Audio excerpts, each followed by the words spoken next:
তো দেখো পুলিগুলো সব আমার ভাজা করা হয়ে গেছে, কতটা সুন্দর হয়েছে।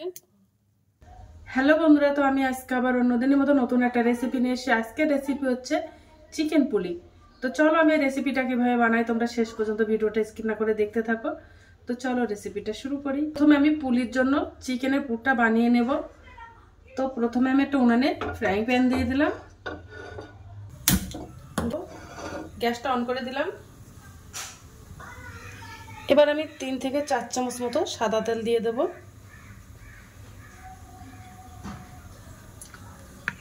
তো তেলটা দিয়ে দিয়েছি। থেকে 10টা রসুনের কোয়া কুচানো দিয়ে দেব।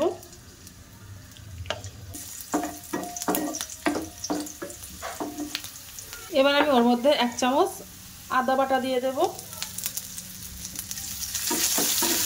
দিয়ে একটু তেলের মধ্যে নাড়াচাড়া করে নেব।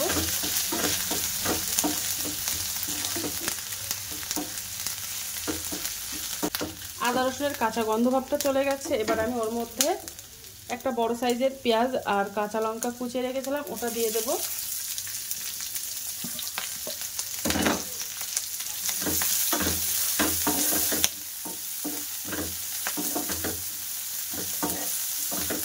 ওর মধ্যে একটু জিরা মরিচ গুঁড়ো দিয়ে দেব, কাঁচা জিরা মরিচের গুঁড়ো দিয়ে দিয়েছি। তো মশলাটা আমার ভাজা করা হয়ে গেছে। এবার আমি ওর মধ্যে আগের থেকে 150 গ্রাম চিকেনের সলিড পিস আমি কিমা বানিয়ে নিয়েছিলাম, সেই চিকেন কিমাটা আমি দিয়ে দেব। এবার আমি ওর মধ্যে একটু লবণ দিয়ে দেব, 1/2 চামচেরও কম লবণ দিয়ে দিলাম।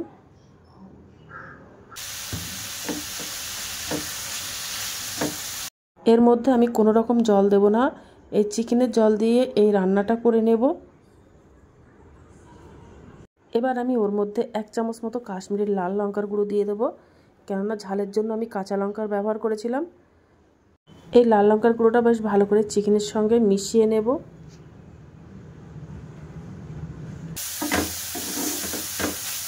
এবার আমি ওর মধ্যে 1 চামচ মতো অরিগানো দিয়ে দেব। তোমাদের কাছে যদি ওটা না থাকে তোমরা অন্য কোনো চিকেন মশলা বা মিট মশলা ব্যবহার করতে পারো। অরিগানোটা দিলে চিকেনের স্বাদটা কিন্তু বেড়ে যায় অনেকটা, তার জন্য দিয়ে দিলাম। দিয়ে এবার বেশ ভালো করে মিশিয়ে নেব। চিকেনটা প্রায় রান্না হয়ে গেছে। এবার আমি ওর মধ্যে 3 চামচ মতো টমেটো সস দিয়ে দেবো। এই টমেটো সসটা দিলে এই চিকেন পুলিটা খেতে কিন্তু অসম্ভব মজাদার হয়। তো দিয়ে দিলাম, দিয়ে এবার আমি ভালো করে চিকেনের সঙ্গে মিশিয়ে নেব টমেটো সসটা।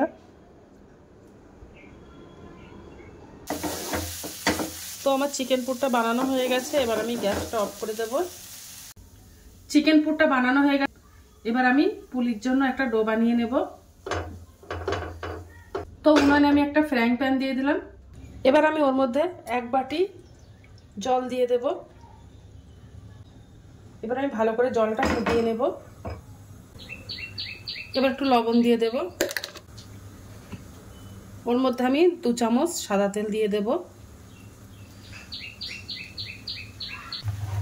তো জলটা ফুটে গেছে।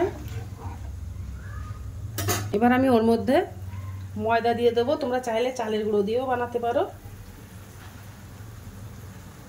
তো ময়দাটা দিয়ে আমি একটা ডো বানিয়ে নেব।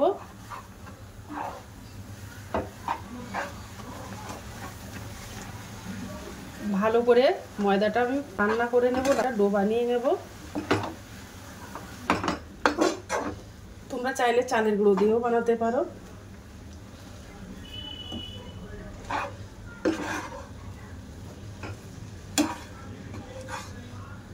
তো দেখো আমার ডোটা বানানো হয়ে গেছে। এবার আমি একটা প্লেটে ঢেলে নেব। এবার ঠান্ডা করে আমি একটা মসৃণ ভাবে একটা ডো বানিয়ে নেব।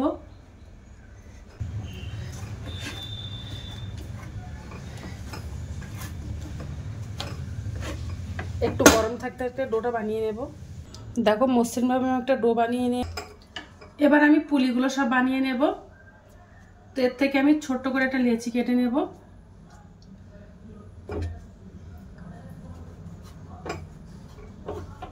লেচিটা ভালো করে চটকে মেখে নিয়েছি। এবার আমি একটা পাতলা রুটি বেলে নেব। তো দেখো আমি একটা পাতলা রুটি বেলে নিয়েছি। তো দেখো আমি একটা কুকি কাটার নিয়ে নিয়েছি। এই কুকি কাটার দিয়ে এই ডিজাইনটা বানিয়ে নেব। তোমরা চাইলে হাত দিয়েও বানাতে পারো। এই কুকি কাটার দিয়ে ডিজাইনটা বানিয়ে নেব।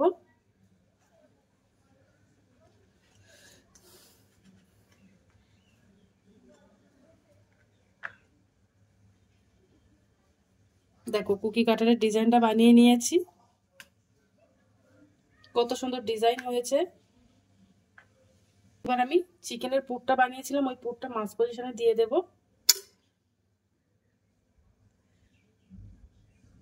এবার মুখটা চেপে দেব।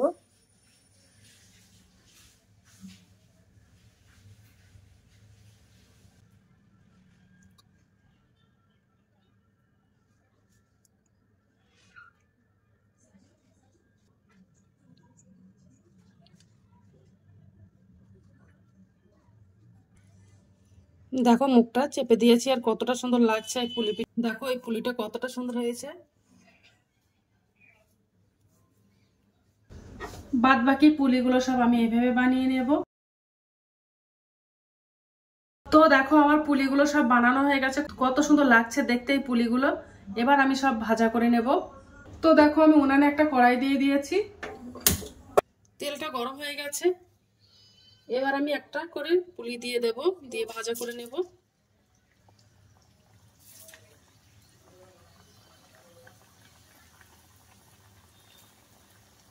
এবার আমি পুলিগুলো সব উল্টে পাল্টে ভাজা করে নেব। তো দেখো আমার পুলিগুলো সব ভাজা করা হয়ে গেছে, কতটা সুন্দর লাগছে দেখতে এই পুলিগুলো। এই পুলিগুলো দেখতে যেমন সুন্দর, খেতেও কিন্তু অসম্ভব মজাদার হয়। তো দেখো কতটা মুচমুচি হয়েছে আর কতটা সুন্দর হয়েছে। দেখো তো দেখো আমার পুলিটা বানানো হয়ে গেছে, কতটা সুন্দর হয়েছে। এই পুলিটা চায়ের সঙ্গে বা সন্ধ্যাবেলা স্ন্যাক্স হিসেবে তোমরা খেতে পারো। তো এই পুলিটা এতটা সুন্দর লাগে খেতে, তোমরা একবার বাড়িতে ট্রাই করতে পারো। তো আজকের দিনের মতো ভিডিওটা এখানে শেষ করছি। আগামী দিন আবার একটা নতুন ভিডিও নিয়ে চলে আসবো। তো টাটা বাই বাই, সবাই ভালো থাকবে, সুস্থ থাকবে। আগামী দিন আবার একটা নতুন ভিডিও দেখা হবে।